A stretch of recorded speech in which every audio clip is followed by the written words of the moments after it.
ఓం శ్రీ మహాగణాధిపతయే నమః. శ్రీమాత్రే నమః. శ్రీ గురుభ్యో నమః. అందరికీ నమస్కారం. ముందుగా మన శ్రీ వాగ్దేవి కళాపీఠం తరపున ప్రేక్షకులందరికీ శ్రీ పరాభవనామ సంవత్సర నూతన సంవత్సర ఉగాది శుభాకాంక్షలు తెలియజేసుకుంటున్నాను. ఈ కొత్త సంవత్సరాన ప్రేక్షకులందరూ కూడా ఆయురారోగ్య ఐశ్వర్య భోగభాగ్యాలతో నిండి ఉండాలని ఆ భగవంతుణ్ణి కోరుకుంటున్నాను. శ్రీ వాగ్దేవి కళాపీఠ వ్యవస్థాపక అధ్యక్షులైన గురువుగారు బ్రహ్మశ్రీ వెంపరాల వెంకటలక్ష్మి శ్రీనివాసమూర్తి గారి ఆశీస్సులతో ఈ నూతన సంవత్సర ఉగాది పర్వదినాన పంచాంగ ప్రవచనం అనే ప్రత్యేక కార్యక్రమాన్ని ప్రారంభించుకుందాం. ఉగాది అంటేనే షడ్రుచుల సమ్మేళనం, అలాగే కోటి ఆశలు, కొత్త కొత్త ప్రణాళికలు, ఇంకా అన్నింటా నూతన భావనలు మన ముందుకు వస్తాయి. ఉగాది అంటేనే పంచాంగ శ్రవణం. ఈ సంవత్సరం ఎలా ఉండబోతుందా అని అన్ని రాసుల వారు ఎన్నో ఆశలతోటి ఎదురు చూస్తూ ఉంటారు.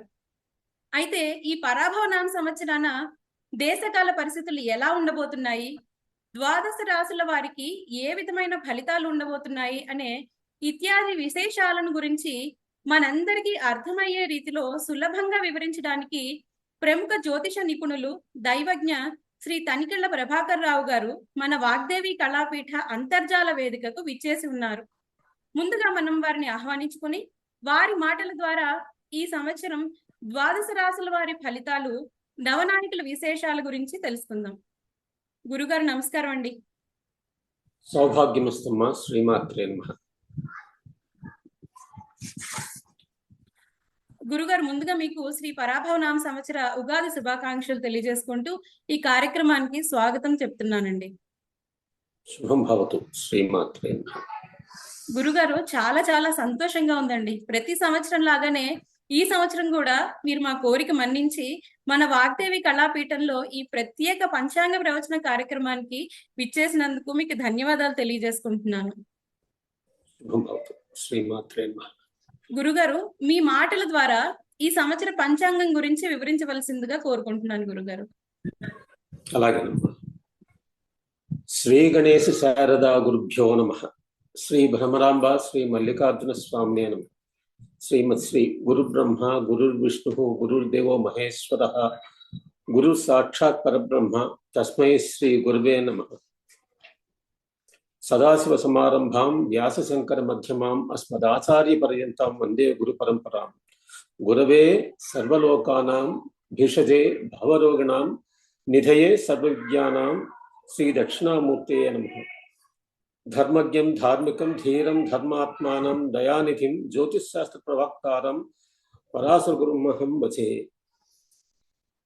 లలితాం కలితాం కదంబ పుష్పైర్మిలితాం సాంబ శివేన మాతరం లలితాంబరధారిణీం నతాంగీం ఫలితాం తాం రస్వాచమర్థయే.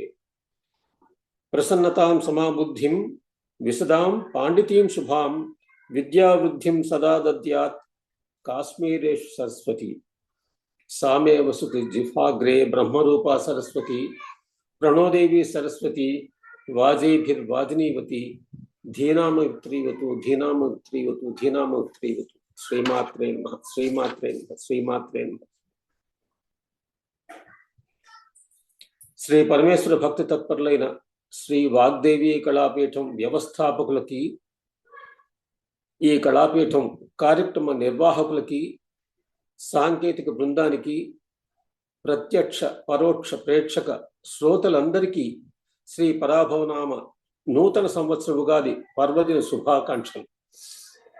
ఈరోజు పంచాంగ ప్రవచనం చేయడానికి అమ్మవారు ఎంతో దయతో నన్ను మాధ్యమంగా ఎంచుకోవడం నాకు మహాభాగ్యం, ధన్యోహం.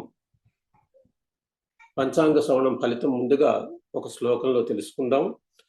శ్రీ కళ్యాణ గుణావహం రిపుహరం దుస్వప్న దోషాపహం గంగా స్నాన విశేష పుణ్యఫలదం గోదానతుల్యం నృణాం ఆయుర్వృద్ధిదముత్తమం శుభకరం సంతాన సంపత్ప్రదం నానా కర్మ సుసాధనం సముచితం పంచాంగమాకర్ణ్యతాం. పంచాంగం చెబుతూ ఉంటే పంచాంగం వినడం వల్ల, పంచాంగ శ్రవణం చేయడం వల్ల, అంటే చెప్పడం వేరు వినడం వేరు. పంచాంగ శ్రవణం చేయడం వల్ల ఈ ఫలితాలు కలుగుతాయి. శ్రీ కళ్యాణ గుణావహం శుభమే జరుగుతుంది. శ్రీ అంటే శుభం అనే అర్థం. అటువంటి గుణాలు కలిగింది ఈ పంచాంగం. దోషాపహం, దోషాల్ని తీసేస్తుంది అని అర్థం. అలాగే గంగా స్నానం విశేష పుణ్య ఫలం, గంగా స్నానం చేసినంత ఫలితం కలిగిస్తుంది ఈ పంచాంగ శ్రవణం వల్ల. గోదాన తుల్యం రుణాం, గోదానం చేసినంత ఫలితం కూడా కలుగుతుంది. ఆయుర్వృద్ధితం ఉత్తమం శుభకరం సంతాన సంపత్ప్రదం, సంతానాన్ని కూడా ప్రసాదిస్తుంది అంటారు. నానా కర్మ సుసాధనం, ఏ పనులు చేయాల్సి వచ్చినా ముందుగా పంచాంగం చూసుకోవడం మనందరికీ కూడా సనాతన ధర్మం మనకు నేర్పించింది. అందువల్ల పంచాంగం ఆకర్ణ్యత, పంచాంగాన్ని వినాలి. పంచ అంటే 5 కదూ. ఈ 5 సంఖ్య చాలా ప్రత్యేకమైంది. ఎందుకంటే మనకు తెలుసు అమ్మవారు పంచమి, పంచభూతేసి, పంచ సంఖ్యోపచారిణి, పంచాశత్ పీఠ రూపిణిగాను, అలాగే మనకి పంచముఖ గాయత్రి తెలుసు. అలాగే సద్యోజాత వామదేవ అఘోర తత్పురుష ఈశాన పంచముఖ శివుడు తెలుసు, పంచముఖ వినాయకుడు తెలుసు, వానర నారసింహ ఖగరాళ్ క్రోడాసురూప పంచముఖ ఆంజనేయ స్వామి తెలుసు. ఇలాగా పంచ సంఖ్యకి చాలా ప్రాముఖ్యత ఉంది. అలాగే పంచభూతాలు పృథివ్యాపస్తేజో వాయురు ఆకాశం అంటారు కదా. ఆకాశం నుండి వాయువు, వాయు నుండి అగ్ని, అగ్ని నుండి నీరు, నీటి నుండి భూమి సంభవిస్తాయి. ఇవి పంచభూతాలు. అంటే 84 లక్షల జీవరాశి అంతా కూడాను, అంటే మనం కూడాను పాంచభౌతాత్మకములే. ఈ పంచభూతాలతోటే మనం అందరం కూడాను నిర్మింపబడ్డాము.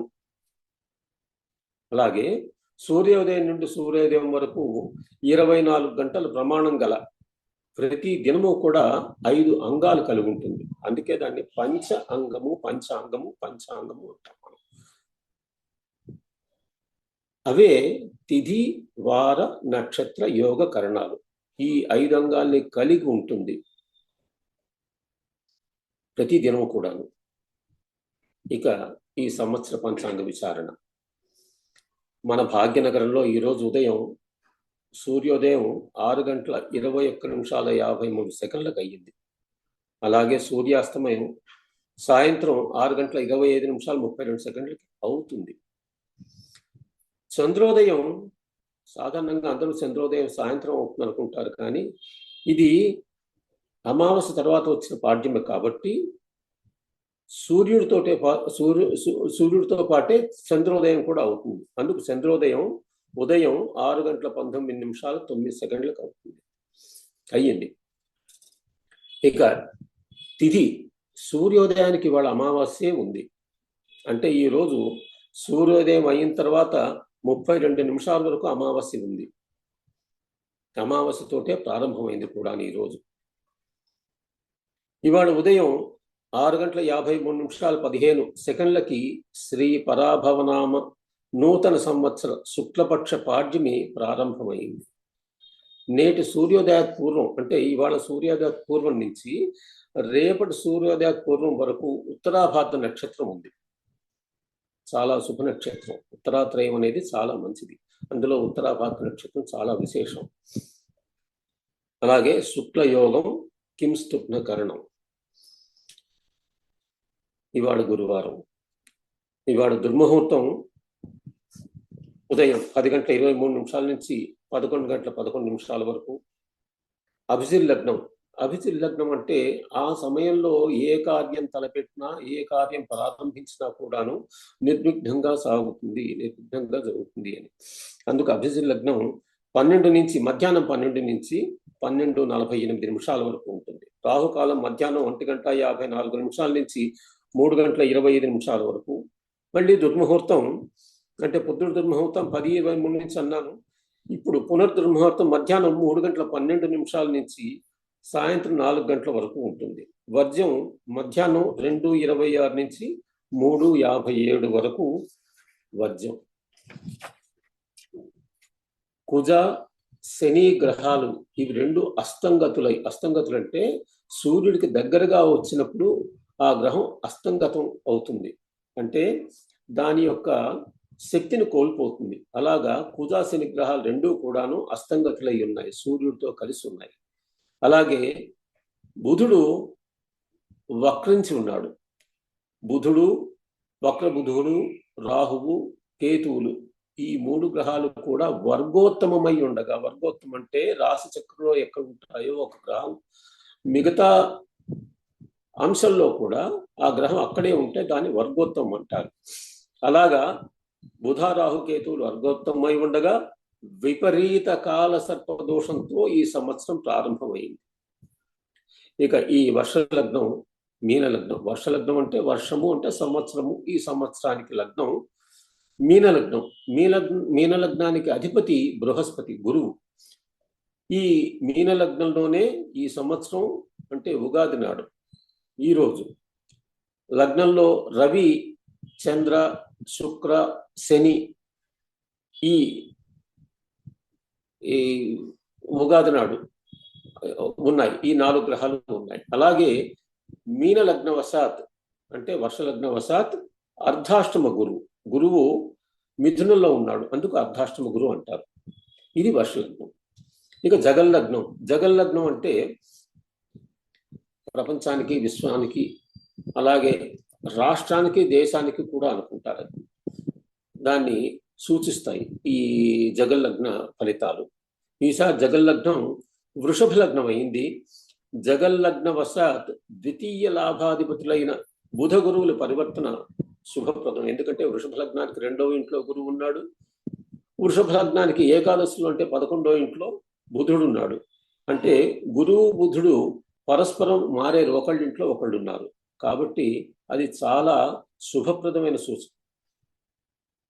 శ్రీ పరాభవనామ సంవత్సరానికి ప్రధాన నవనాయకులు మొత్తం 30 మంది నాయకులు ఉంటారు. ఆ నాయకుల్లో ప్రధాన నాయకులు 9 మంది అయితే ఇంకో 21 మందిని ఉపనాయకులు అంటారు. అయితే ప్రధానమైన నాయకులు రాజు బృహస్పతి. ఈరోజు గురువారం కాబట్టి గురువారం నాడు ఈ ఉగాది అంటే సంవత్సరాది ప్రారంభమైంది కాబట్టి ఈ సంవత్సరానికి అంతటికీ కూడా బృహస్పతి రాజు. మంత్రి కుజుడు, సైన్యాధిపతి, అర్ఘాధిపతి, మేఘాధిపతి కూడా చంద్రుడే ఈసారి. సస్యాధిపతి గురువు, ధాన్యాధిపతి బుధుడు, రసాధిపతి శని, నీరసాధిపతి గురువు. ఇక అవి నవనాయకులు, ప్రధానమైన నాయకులు. ఇక ఉపనాయకులు 21 మంది వీళ్ళు. పురోహితుడు శుక్రుడు, పరీక్షకుడు బృహస్పతి, గణకుడు శని, గ్రామపాలకుడు చంద్రుడు, దైవిజ్ఞుడు చంద్రుడు, రాష్ట్రాధిపతి బృహస్పతి, దేశ ఉద్యోగపతి కుజుడు, అశ్వాధిపతి కుజుడు, గజాధిపతి శుక్రుడు, పశువాధిపతి చంద్రుడు, దేవాధిపతి గురువు, నరాధిపతి చంద్రుడు, బ్రాహ్మనాయకుడు బృహస్పతి, వస్త్రాధిపతి రవి, రత్నాధిపతి చంద్రుడు, వృక్షాధిపతి బుధుడు, జంగములకు అధిపతి బృహస్పతి, సర్పాధిపతి శని, మృగాధిపతి చంద్రుడు. మృగములు వేరు, పశువులు వేరు. మృగాధిపతి చంద్రుడు, శుభాధిపతి బృహస్పతి, స్త్రీలకి అధిపతి చంద్రుడు. ఈ 9 మంది ప్రధాన నాయకులు. వీళ్లలో 7 శుభులు, 21 మంది ఉపనాయకుల్లో 16 మంది శుభులు. ఈ ప్రధాన నాయక ఉపనాయకులు వెరసి 30 మంది నాయకుల శుభాశుభ ఆధిపత్యం వల్ల కలిగే ఫలితాలు. గురువు రాజు కనుక పాలించేవారు, పరిపాలకులు వాళ్ళందరూ కూడా బుద్ధిమంతులై బుద్ధి వివేచనతో పరిపాలన చేస్తారు, ధర్మబద్ధంగా నడుచుకుంటారు. మన దేశం సువృష్టి సస్యవృద్ధితో సుభిక్షంగా ఉంటుంది. కుజుడు మంత్రి కాబట్టి కుజుడు అంటే ఈ గ్రహాలకు కూడా కులము అనేది ఉంది. ఈ కుజుడు క్షత్రియుడు మంత్రి అయినందున యుద్ధాలు జరుగుతాయి బాగాను. అలాగే సైన్యాధిపతి, అర్ఘాధిపతి, మేఘాధిపతి కూడా చంద్రుడే అయినందున అధిక వర్షాలు కలుగుతాయి. ఈసారి వర్షాలు చాలా బాగా పడతాయి. నీళ్లకు లోటు ఉండదు, మంచినీళ్లకు లోటు ఉండదు. గోధుమలు, వరి ఇవి 2 కూడా అధిక దిగుబడినిస్తాయి. సస్యవృద్ధి, రైతులకి అధిక ఆదాయం, సస్యానుకూల వర్షాలు కలుగుతాయి తప్పకుండా. శని రసాధిపతి అయినందున నువ్వులు, మినుములు, కుళుత్త ధాన్యం అంటే ఉలవలు, ఈ 3 ధాన్యాలు కూడా పంట అధికంగా ఉంటుంది. శని రసాధిపతి కనుక. నీరసాధిపతి గురువు. ఈ నీరసాధిపతి గురువుకి ఇష్టమైంది బంగారం, పసుపు, ఇటువంటి రంగులు ఉన్నవి. అలాగే పువ్వులు, గంధం ఇవన్నీ కూడా గురువుకి ఇష్టమైనవి. అవి బాగా పండుతాయి, మంచి దిగుబడిని ఇస్తాయి. ఈసారి పాడి పంట బాగుంటుంది. అలాగే ఈ సంవత్సరం గురువు రాజైనందువల్ల మన విద్యార్థులు అంతర్జాతీయ స్థాయిలో పోటీ పడగలరు. అదొక గొప్ప విశేషం ఈ సంవత్సరం. ఉద్యోగస్తులకు కూడా, ఎందుకంటే వర్షలగ్నం మీనలగ్నం అయ్యి, మీనలగ్నవశాత్ దశమాధిపతి కూడా గురువు అయ్యుండి సప్తమ దృష్టితో గురువు ఆ దశమ స్థానాన్ని, రాజ్యస్థానాన్ని చూస్తున్నాడు. కాబట్టి ఉద్యోగస్తులకి ఆశాజనకంగాను వృద్ధిపూర్వకంగాను ఉంటుంది. అంటువ్యాధులు ప్రబలే అవకాశం ఎక్కువగా ఉంది ఈసారి. ఈ సంవత్సరం 17 మే 2026 నుండి 15 జూన్ 2026 వరకు అధిక జ్యేష్ఠ మాసం వస్తుంది. ఈ సంవత్సరం 16 జూన్ 2026 నుండి 14 జూలై 2026 వరకు నిజ జ్యేష్ఠ మాసం. 1 జూన్ 2026 రాత్రి 11 గంటలకి గురువు కర్కాటక రాశిలోకి ప్రవేశించడంతో యమునా నది పుష్కరాలు ప్రారంభమవుతాయి. అంటే ఆ రోజు రాత్రి గురువు యమునా నదిలో ప్రవేశిస్తాడు. కాబట్టి 2వ తారీఖు నుంచి యమునా నది పుణ్యకాలం ప్రారంభమవుతుంది, పుష్కరాలు. 15 జూలై 2026 నుండి 12 ఆగస్టు 2026 వరకు ఆషాఢ శుద్ధ పాడ్యం నుండి ఆషాఢ అమావాస్య వరకు గురుమూఢమి. ఈసారి గురుమూఢమి జూలై ఆగస్టులో వస్తోంది. అలాగే శుక్రమూఢమి 18 అక్టోబర్ 26 నుండి 29 అక్టోబర్ 26 వరకు. ఇది 11 రోజులు మాత్రమే. ఇది ఆశ్వయుజ మాసంలో సప్తమి, అంటే మనకి మూలా నక్షత్రం ఉంటుంది ఆ రోజు. ఆ సప్తమి గడియల నుంచి సరస్వతి పూజ చేసుకుంటాం కదా. ఆశ్వయుజ శుద్ధ సప్తమి నుండి ఆశ్వయుజ బహుళ చవితి వరకు శుక్రమూఢమి. కర్తరి ప్రతి సంవత్సరంలాగా కర్తరి ఒకరోజు అటు ఇటు తేడాగా వస్తుంది. అయితే 4 మే 2026 నుండి 28 మే 2026 వరకు ఆ కర్తరి సమయంలో కలపతో, అంటే వడ్రంగి పనులు చేయకూడదు. ఇక మకర సంక్రమణం అనేది కూడా ఈసారి ఇందాక నేను పుష్కరాల గురించి చెప్పినట్లాగే రవి సంక్రమణం అనేది 14వ తారీఖు రాత్రి అవుతుంది. కాబట్టి మనకి సంక్రాంతి పండగ అనేది పెద్ద పండగ అంటాం మనం. సంక్రాంతి పండగ, ఆ పండగ 15వ తారీఖు చేసుకోవాలి. 21 ఫిబ్రవరి 2027 నాడు మఖా నక్షత్రంలో చంద్రగ్రహణం ఏర్పడుతుంది.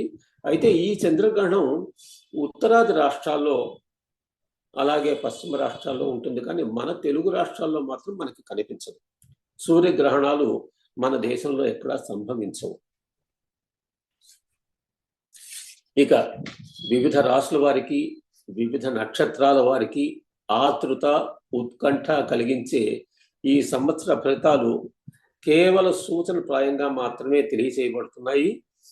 ముందుగా జన్మ నక్షత్ర రీత్యా నక్షత్రాన్ని బట్టి ఎలా ఉంటుందో తెలుసుకోవచ్చు స్థూలంగా ఈ సంవత్సర ఫలితాలు. అశ్విని, పుష్యమి, స్వాతి, అభిజిత్ వారికి అలంకార ప్రాప్తి, నూతన వస్తు ప్రాప్తి. అభిజిత్ నక్షత్రం అని చెప్తే, అభిజిత్ నక్షత్రం అంటే ఉత్తరాషాఢ నక్షత్రం చతుర్థ పాదం, శ్రవణ నక్షత్రం ప్రథమ పాదం. దీన్ని అభిజిత్ నక్షత్రం అంటారు. అలాగా అశ్విని, పుష్యమి, స్వాతి, అభిజిత్ వారికి అలంకార ప్రాప్తి, నూతన వస్తు ప్రాప్తి. ఇక భరణి, ఆశ్లేష, విశాఖ, శ్రవణం వారికి ఔషధ సేవనం అన్నారు. కృత్తిక, మఖ, అనురాధ, ధనిష్ట వారికి ఆరోగ్యం, ఆయుర్వృద్ధి బాగుంది. రోహిణి, పుబ్బ, జ్యేష్ఠ, శతభిషం నక్షత్రాల వారికి ధనలాభము, కార్యజయము. మృగశిర, ఉత్తర, మూల, పూర్వాభాత నక్షత్రాల వారికి మోసం, కలహాలు అని చెప్పారు. ఆరుద్ర, హస్త, పూర్వాషాఢ, ఉత్తరాభాద్ర నక్షత్రాల వారికి పదోన్నతి, కీర్తి. ఇది గురువు ఈ సంవత్సరారంభంలో మిథున రాశిలో ఉండడం వల్ల కలిగిన ఫలితం. పునర్వసు, చిత్త, ఉత్తరాషాఢ, రేవతి వారికి మాట పట్టింపు. ఇక ఈ సంవత్సరం కందాయ ఫలాలు. కందాయ ఫలాలు మొదటి సంఖ్య, రెండవ సంఖ్య, మూడవ సంఖ్య, ఇలాగ 3 సంఖ్యలు చెప్తారు. ఆ 3 సంఖ్యలు ఏమిటంటే ఒక్కొక్క సంఖ్య 4 నెలలకి సూచన. అంటే 3 4 12 నెలలు కదా, అలాగా. అయితే బేసి సంఖ్యలు ధనలాభాన్ని, సమసంఖ్యలు సమ ఫలితాన్ని, శూన్య సంఖ్యలు శూన్య ఫలితాన్ని ఇస్తాయి. మొట్టమొదటి సంఖ్య అంటే ఆ 3 అంకెల్లోనూ మొదటిసారి 0 వస్తే అది అనారోగ్య భయం. మధ్య 0 అంటే రెండోసారి 0 వస్తే మధ్యని 0 వస్తే మనస్తాపం, చివరి 0 హానిని కలిగిస్తుంది సూచన. ఒక్కొక్క సంఖ్య 4 మాసాలకి సూచన. ఇక కందాయ ఫలాలు అశ్విని 6 1 1 అంటే మొదటి 4 సంవత్సరాలు 6, తర్వాత మొదటి 4 మాసాలు 6 సంఖ్య, తర్వాత 4 మాసాలు 1, తర్వాత 4 మాసాలకి 1 సూచించబడింది. భరణి 1 2 3, కృత్తిక 4 0 0, రోహిణి 7 1 2, మృగశిర 2 2 4, ఆరుద్ర 5 0 1, పునర్వసు 0 1 3, పుష్యమి 3 2 0, ఆశ్లేష నక్షత్రం వాళ్ళకి 6 0 2, మఖా నక్షత్రం 1 1 4, పుబ్బా నక్షత్రం వాళ్ళకి అంటే సింహరాశిలో వాళ్ళకి పుబ్బా నక్షత్రం 4 2 1, ఉత్తరా నక్షత్రం అంటే ఇవి సింహరాశిలోను కన్యారాశిలోనూ ఉంటుంది. ఉత్తరా నక్షత్రం ప్రథమ భాగం మాత్రమే సింహరాశిలో ఉంటుంది, తర్వాత 2 3 4 పాదాలు కన్యారాశిలో ఉంటుంది. ఏదైనా కూడాను ఉత్తరా నక్షత్రానికి 7 0 3, హస్త నక్షత్రం 2 1 0, చిత్త 5 2 2, స్వాతి నక్షత్రం వారికి 0 0 4, విశాఖ నక్షత్రం వాళ్ళకి 3 1 1, అనురాధ నక్షత్రం వారికి 6 2 3, జ్యేష్ఠ నక్షత్రం వారికి 1 0 0, మూలా నక్షత్రం వారికి 4 1 2, పూర్వాషాఢ నక్షత్రం ఇది ధనుర్రాశిలో ఉంటుంది 7 2 4, ఉత్తరాషాఢ నక్షత్రం 2 0 1, ఇందాక చెప్పినట్టే మళ్ళీ ఉత్తరాషాఢ నక్షత్రం కూడాను ఒక పాదం మాత్రమే ధనుర్రాశిలో ఉండి 2 3 4 పాదాలు మకర రాశిలో ఉంటుంది. ఆ ఉత్తరాషాఢ నక్షత్రం వాళ్ళకి 2 0 1, శ్రవణం వారికి 5 1 3, ఇది పూర్తిగా 4 పాదాలు కూడాను మకర రాశిలోనే ఉంటుంది శ్రవణ నక్షత్రం. ధనిష్ట 0 2 0, ఈ ధనిష్ట నక్షత్రం 2 పాదాలు మకర రాశిలోనూ మరో 2 పాదాలు కుంభరాశిలోనూ ఉంటాయి. వారికి 0 2 0. శతభిష్ నక్షత్రం 3 0 2, పూర్వాభాద నక్షత్రం 6 1 4, ఉత్తరాభాద నక్షత్రం ఈ ఉత్తరాభాద నక్షత్రంతో ఈ రోజు ప్రారంభమైంది. ఈ ఉత్తరాభాద నక్షత్రానికి అధిపతి శని. ఈ నక్షత్రాధిపతి అయిన శని కూడా మీనరాశిలోనే ఉన్నాడు. అటువంటి ఉత్తరాభాద నక్షత్రానికి కందాయ ఫలాలు 1 2 1.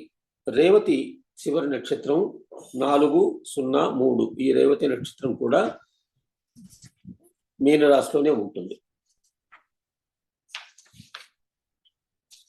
జన్మరాశి రీత్యా ఈ సంవత్సరం ఆదాయ వ్యయాలు రాజపూజ్యావమానాలు సూచించబడతాయి. ఇది రాశి అంటే ఇందాక మనం నక్షత్ర రీత్యా తెలుసుకున్నాం, ఇప్పుడు రాశి రీత్యా తెలుసుకోబోతున్నాం. మేషరాశి వారికి ఆదాయం 11, వ్యయం 5, రాజపూజ్యం 2, అవమానం 4. మొదటి సంఖ్య ఆదాయాన్ని, తర్వాత సంఖ్య వ్యయాన్ని, ఆ తర్వాత రాజపూజ్యాన్ని, చివరగా అవమానాన్ని సూచిస్తుంది. అలాగే మేషరాశి వారికి 11 5 2 4. వృషభ రాశి వారికి 5 14 5 4. మిథున రాశి వారికి 8 11 1 7, అంటే 8 ఆదాయం అయితే 11 వ్యయం, 1 రాజపూజ్యం అయితే 7 అవమానం. కర్కాటక రాశి వారికి 2 11 4 7. సింహరాశి వారికి 5, 5, 7, 7 అంటే ఆదాయ వ్యయాలు రాజపూజ్య అవమానాలు కూడాను సమానంగా ఉంటాయి ఈ సంవత్సరం సింహరాశి వారికి. ఇక కన్యా రాశి వారికి 8, 11, 3, 3. 8 ఆదాయం అయితే 11 వ్యయం, రాజపూజ్య అవమానాలు మాత్రం సమానంగానే ఉన్నాయి. తులారాశి వారికి 5, 14, 6, 3. వృశ్చిక రాశి వారికి 11, 5, 2, 6 అంటే 11 ఆదాయం అయితే వ్యయం 5 మాత్రమే, 2 రాజపూజ్యం, అవమానం మాత్రం 6. ధనుర్రాశి వారికి 14, 11, 5, 6. మకరం 2, 8, 1, 2. కుంభరాశి వారికి 2, 8, 4, 2. ఇక చివరగా మీనరాశి వారికి అధిపతి గురువు అని చెప్పాను, అందులోనే శని ఉన్నాడు. తర్వాత మీనరాశికి అధిపతి అయిన గురువు అర్ధాష్టము అంటే 4వ ఇంట్లో ఉన్నాడు, వర్షలగ్నాత్. ఆ మీనరాశి వారికి 14, 11, 7, 2 ఇవి రాశి రీత్యా సూచించబడ్డాయి. ఇక వివిధ రాశుల వారికి గ్రహచార సూచన కూడా తెలుసుకోవాలి. గ్రహచారము, గోచారము అనే పదం మనం సాధారణంగా వాడుతుంటాం. గోచారం బాగుంది, లేకపోతే గ్రహచారం బాగులేదు, ఇలాంటి పదాలు వింటూ ఉంటాం. ఆ గ్రహచారం ఎలాగుందో తెలుసుకోవాలి. వివిధ రాశుల వారికి గ్రహచార సూచన ఏమిటంటే, మేషరాశి వారికి ఈ సంవత్సరం ఆద్యంతం ఏలినాటి శని. ఈ సంవత్సరం అంతా కూడాను అంటే దాదాపుగా 27 అంటే 2027వ సంవత్సరం జూలై వరకు కూడాను ఏలినాటి శని ఉంటుంది. ఆ తర్వాత కూడా ఉంటుంది. కానీ ప్రస్తుతం ఈ సంవత్సరం గురించి మనం చెప్పుకుంటున్నాం కాబట్టి మేషరాశి వారికి ఈ సంవత్సరం ఆద్యంతం ఏలినాటి శని. జూన్ నెల నుండి అర్ధాష్టమ గురువు కర్కాటక రాశిలోకి మారినప్పుడు అంటే 1 జూన్ అనుకున్నాం కదా, ఆ రోజు నుంచి అర్ధాష్టమ గురువు ఏర్పడుతుంది. లాభంలో మాత్రం ఆద్యంతం ఈ సంవత్సరం రాహు లాభంలో ఉంటాడు, ఏకాదశిలో ఉంటాడు. వృషభ రాశి వారికి జూన్ 1 నుండి తృతీయ గురువు, డిసెంబర్ 6 వరకు దశమ రాహువు, సంవత్సరం అంతా లాభశని. మిథున రాశి వారికి సంవత్సరం అంతా దశమ కేంద్ర కంటక శని. అంటే వాళ్ళ రాశి నుంచి లెక్క పెడితే, సవ్య దిశలో లెక్క పెడితే 10వ ఇంట్లో శని ఉంటాడు మిథున రాశి వారికి. దశమ కేంద్ర కంటక శని అంటారు. కంటక శని అంటే ఈ కంటక శని వల్ల ఇల్లు మారడం కానీ, ఉద్యోగం మారడం కానీ, అంటే ఉద్యోగ రీత్యా కానీ, చదువు రీత్యా కానీ, లేకపోతే వివాహం అయిన తర్వాత అత్తారింటికి వెళ్తారు, ఇలాంటి వాటి వల్ల మార్పులు జరుగుతూ ఉంటాయి. అలాగ మిథున రాశి వారికి దశమ కేంద్ర కంటక శని జూన్ 1 నుండి ద్వితీయ గురువు, డిసెంబర్ 6 వరకు నవమ రాహువు, 9వ ఇంట్లో రాహు. కర్కాటక రాశి వారికి సంవత్సరం అంతా నవమ శని, జూన్ 1 నుండి జన్మ రాశిలో ఉచ్చ గురువు. ఈ గురువు అందరికీ కూడా ఎవరికైనా కూడా కర్కాటక రాశిలోకి 1వ తారీఖు జూన్ 1వ తారీఖుని కర్కాటక రాశిలోకి ప్రవేశించిన తర్వాత ఆ గురువు ఉచ్చ రాశిలో ఉంటాడు, కర్కాటక రాశిలో ఉంటాడు. అది చాలా శుభ సూచకం ఈ సంవత్సరం అంతా కూడాను. ఇది ఒక సంవత్సర కాలం ఉంటుంది. జూన్ 1 నుంచి దాదాపు జూలై 2027 వరకు కూడాను. సింహరాశి వారికి ఈ సంవత్సరం అంతా అష్టమ శని, జూన్ 1 నుండి వ్యయ గురువు, డిసెంబర్ 6 వరకు సప్తమ రాహు. కన్యా రాశి వారికి సంవత్సరం ఆద్యంతం సప్తమ స్థానంలో కంటక శని, షష్టమ రాహు, లాభ గురువు. శని తప్పించి రాహు, గురువు బాగున్నారు ఈ కన్యా రాశి వారికి. తులారాశి వారికి జూన్ 1 నుండి దశమ కేంద్ర గురువు, డిసెంబర్ 6 వరకు పంచమ రాహు, సంవత్సరం అంతా షష్టమ శని. వృశ్చిక రాశి వారికి సంవత్సరం అంతా పంచమ శని, 5వ ఇంట్లో శని. పంచమ శని అంటే జూన్ 1 నుండి నవమ గురువు, 9వ ఇంట్లో గురువు, డిసెంబర్ 6 వరకు అర్ధాష్టమ రాహు. ధనుర్రాశి వారికి ఈ సంవత్సరం ఆద్యంతం చతుర్థ కేంద్ర కంటక శని. ఇందాక కంటక శని గురించి చెప్పాను, అలాగే ఈ వీళ్ళకు కూడా అంటే మిథున రాశి వారికి చెప్పాను, ఇప్పుడు ధనుర్రాశి వారికి కూడా కంటక శని. జూన్ 1 నుండి అష్టమ గురువు, సింహరాశిలోకి కర్కాటక రాశిలోకి గురువు ప్రవేశించినప్పుడు అష్టమ గురువు ఏర్పడుతుంది వీళ్ళకి ధనురాశి వారికి. తర్వాత తృతీయ రాహు. మకర రాశి వారికి డిసెంబర్ 6 వరకు ద్వితీయ రాహువు, జూన్ 1 నుండి సప్తమ గురువు, ఈ సంవత్సరం ఆద్యంతం తృతీయ శని. ఈ తృతీయ శని అనేది చాలా మంచిది ఎవరికైనా కూడా. కుంభరాశి వారికి ద్వితీయ క్షేత్రంలో సంవత్సరం అంతా ఏలినాటి శని. డిసెంబర్ 6 వరకు జన్మరాశిలో రాహువు, తర్వాత షష్టమ గురువు 1 జూన్ నుంచి. మీన రాశి వారికి చివరి రాశి ఇది. పూర్వాభాద్ర నక్షత్రం 4వ పాదం, ఉత్తరాభాద్ర నక్షత్రం 4 పాదాలు, రేవతి నక్షత్రం 4 పాదాల వారికి కూడాను మీనరాశి. ఆ మీనరాశి వారికి అందరికీ కూడాను ఈ సంవత్సరం ఆద్యంతం జన్మరాశి స్థిత ఏలినాటి శని, అంటే జన్మరాశిలో మీనరాశిలోనే శని ఉంటాడు కాబట్టి దాన్ని జన్మరాశి స్థిత ఏలినాటి కంటక శని. ఇది కూడా కంటక శని. జూన్ 1 నుండి పంచమ గురువు, డిసెంబర్ 6 వరకు ద్వాదశ రాహు. అయితే ఈ ఫలితాలు ఇలాగా సూచించబడ్డాయి. ఇందులో విశేషం ఏమిటంటే ఈ సంవత్సరం గురువు తన ఉచ్చ రాశిలోకి ప్రవేశిస్తాడు కాబట్టి 1వ తారీఖు ప్రవేశిస్తాడు కాబట్టి శని యొక్క దుష్ప్రభావం ఏమన్నా ఉంటే ఆ శని మీద గురువు యొక్క ఉచ్చ గురువు యొక్క వీక్షణ ఉంటుంది కాబట్టి ఆ శని యొక్క దుష్ప్రభావం చాలా వరకు తగ్గే అవకాశం ఉంటుంది. 1 జూన్ 26 నుండి శని మీద గురువు యొక్క విశేషమైన పార్శ్వ దృష్టి అంటారు, అంటే మనం పక్క చూపులు అంటాం కదా.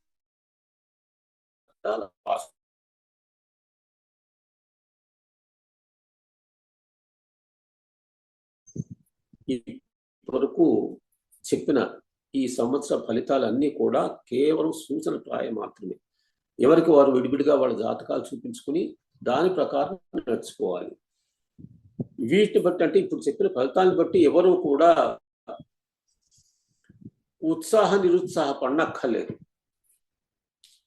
అయితే అన్ని రాష్ట్రాల వారు ఈ సంవత్సరం ప్రప్రథమంగా వచ్చే జూన్ 13వ తేదీన అధిక జ్యేష్ఠమాస శని త్రయోదశి మాస శివరాత్రి నాడు గురువు కర్కాటక రాశి ప్రవేశం చేసిన తర్వాత జూన్ 27న వచ్చే నిజ జ్యేష్ఠ శుద్ధ శని త్రయోదశి నాడు ఈ 2 తారీఖులోను, అంటే జూన్ 13 అలాగే జూన్ 27 ఈ 2 రోజులు కూడాను శని త్రయోదశి వస్తుంది. తప్పకుండా శని త్రయోదశిని పాటించాలి. వృషభ, తుల, మకర రాశుల వారు తప్ప మిగతా అన్ని రాశుల వారు కూడా శని గ్రహ శాంతి చేయించుకోవాలి. మిథున, కర్కాటక, కన్య, తుల, వృశ్చిక, మకర, మీన రాశుల వారు తప్ప మిగతా అన్ని రాశుల వారు గురుగ్రహ శాంతి చేయించుకోవాలి. మేష, కన్య, ధనుర్ రాశి వారు తప్ప మిగతా అన్ని రాశుల వారు రాహుగ్రహ శాంతి చేయించుకోవాలి.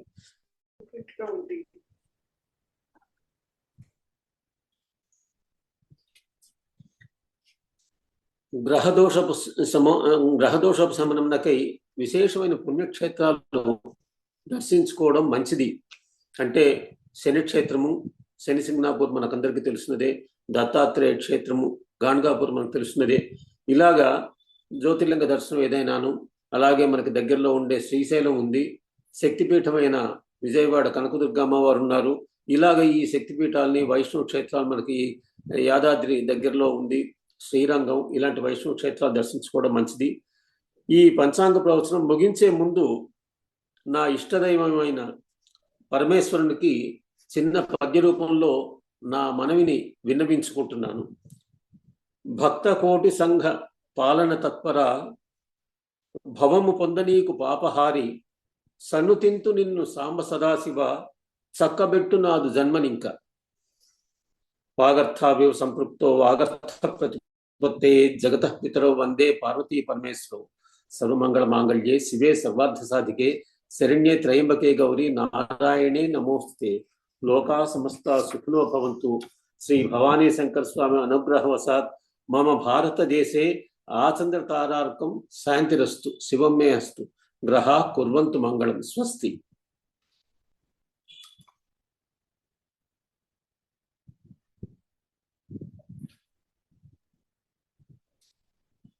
గురుగారు ఎంతో విపులంగా, సులభంగా మా ప్రేక్షకులందరికీ కూడా ఈ సంవత్సర పంచాంగం అంతా అర్థమయ్యేటట్టుగా వివరించారు. మీకు ప్రత్యేక ధన్యవాదాలు తెలియజేసుకుంటున్నాను గురుగారు.